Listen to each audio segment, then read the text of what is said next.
বিসমিল্লাহির রহমানির রহিম। আসসালামু আলাইকুম। ওয়েলকাম মাই চ্যানেল ইলিশ ভাজা রান্নাঘর। আমি আপনাদের জন্য আজকে যেটা নিয়ে আসছি সেটা হচ্ছে দেখুন বড় একটা বেগুন। এটা আমি আজকে ভর্তা কিভাবে করা যাবে চুলা ছাড়াও।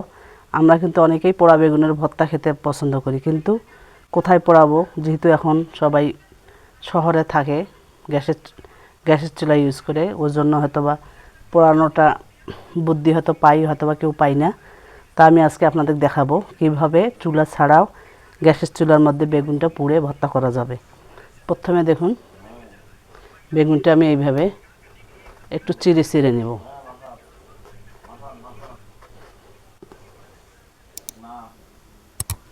দেখুন, আর আমি ভর্তাটার সাথে দেব একটা জলপাই। এখন এইভাবে হালকা আছে ইপিট ইপিট করে ভেজে নিতে হবে।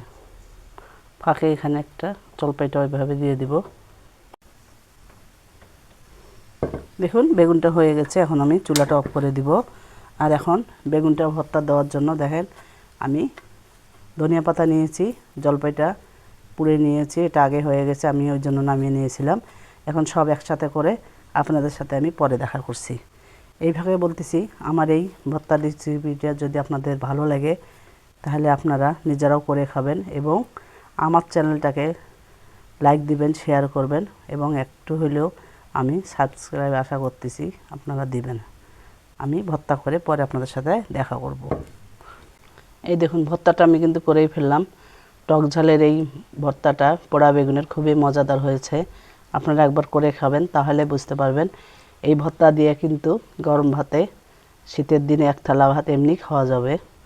তা আপনারা সবাই ভালো থাকবেন, এইভাবে ভর্তা করে খাবেন এবং আমার এই কষ্টের জন্য আমাকে একটা সাবস্ক্রাইব করে দিয়ে আমার পাশে থাকবেন। সবাই ভালো থাকবেন। ফি আমানিল্লাহ। আসসালামু আলাইকুম।